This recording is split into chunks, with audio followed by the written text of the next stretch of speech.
پرویز صاحب یہ بتائیے گا کہ عمران خان صاحب لانگ مارچ کا اعلان کر چکے 25 تاریخ کا انہوں نے کہا ہے کہ سری نگر ہائی وے پہ 3 بجے میں آپ سب کو ملوں گا، اور دعوت دی ہے پوری قوم کو کہ آپ وہاں پر پہنچے اور امپورٹڈ حکومت کے خلاف احتجاج ہوگا، دھرنا ہوگا، اور جب تک 2 ڈیمانڈز نہیں مانی جاتی ہیں، پہلی یہ کہ اسمبلیوں کو تحلیل کیا جائے اور دوسرا یہ کہ الیکشن کی ڈیٹ اناؤنس کی جائے۔ آپ لوگوں میں فیصلہ ہو چکے ہیں جی؟ میاں نواز شریف صاحب کی طرف سے بھی جو ہمارے پاس ذرائع کی خبر ہے وہ تو یہی ہے کہ میاں صاحب نے کہا ہے کہ جو اتحادیوں کے ساتھ مل کر فیصلے ہوئے ہیں ان پر سٹینڈ لے لیا جائے، تو کیا یہی ہے جی اب، یا پھر کوئی چانسز ہیں الیکشن ڈیٹ اناؤنس ہوگی، اسمبلی ڈیزالو ہوگی؟ پرویز رشید صاحب۔ جو اتحادی جماعتیں ہیں وہ تو بالکل واضح طور پر اپنے موقف کا اظہار کر چکی ہیں، اور میاں نواز شریف صاحب نے ان کے موقف کی تائید کی ہے۔ اسمبلی کی مدت جو ہے وہ 2023 تک ہے، اور یہ قائد ایوان جو ہیں اور اراکین اسمبلی جو ہیں اور پاکستان مسلم لیگ نون سے علاوہ جو دوسری سیاسی جماعتیں ان کے جو پارلیمانی لیڈر ہوتے ہیں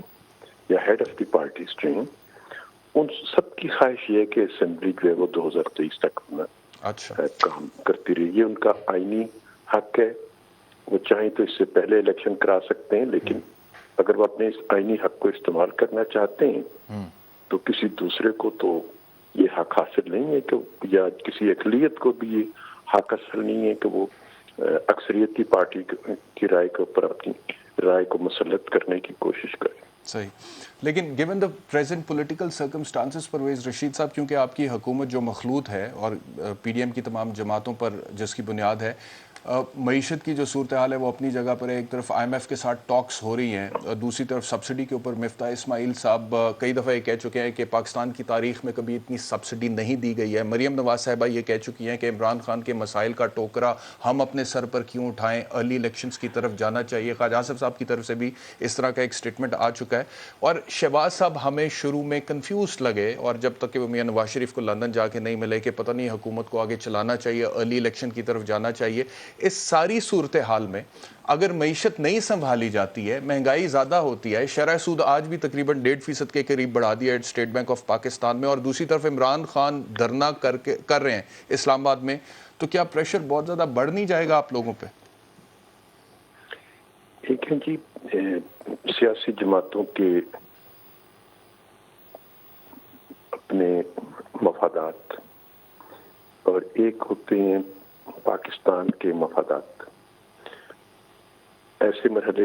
ملکوں کی زندگی میں آ جاتے ہیں کہ جب سیاسی جماعتوں کو اپنے جماعتی مفادات پس پشت رکھنے چاہیے، اور قومی مفاد جو ہے اس کو پیش نظر رکھنا چاہیے۔ اور احتشام، میں اس کی بہت بڑی مثال پاکستان کی تاریخ میں آپ کو دوں گا۔ جب پاکستان 2 لخت ہوا 1971 میں، اور باقی ماندہ پاکستان جو ہے اس نے اپنے لیے آئین بنانے کے لیے پارلیمانی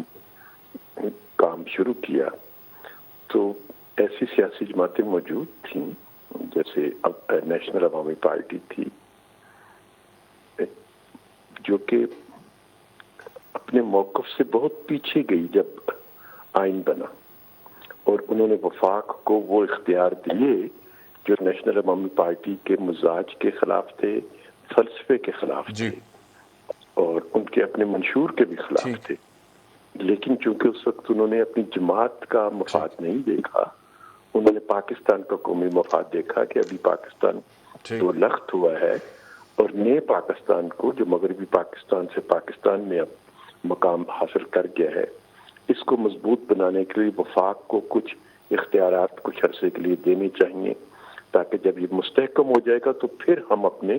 مطالبوں پر واپس آ جائیں گے جو صوبوں کی خود مختاری کے حوالے سے تھے۔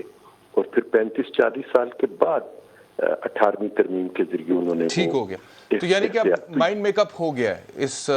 حکومت کا اتحادیوں سمیت کہ آئینی مدت پوری کی جائے گی، اور اگر دھرنا دیا جاتا ہے، کوئی law and order situation create ہوتی ہے تو اسے نمٹا جائے گا۔ جی بالکل، خان صاحب کے لیے بھی بہتر راستہ جو ہے وہ یہ ہے کہ وہ قائد حزب اختلاف کی نشست پہ کھڑے ہوں، اور قائد حزب اقتدار کو، شہباز شریف صاحب کو، دوسری سیاسی جماعتوں کو اپنی بات دلیل سے سمجھانے کی کوشش کریں کہ وہ کیوں جلد انتخابات چاہتے ہیں۔ دوسری سیاسی جماعتوں نے اپنی بات بتائیں گی کہ وہ کیوں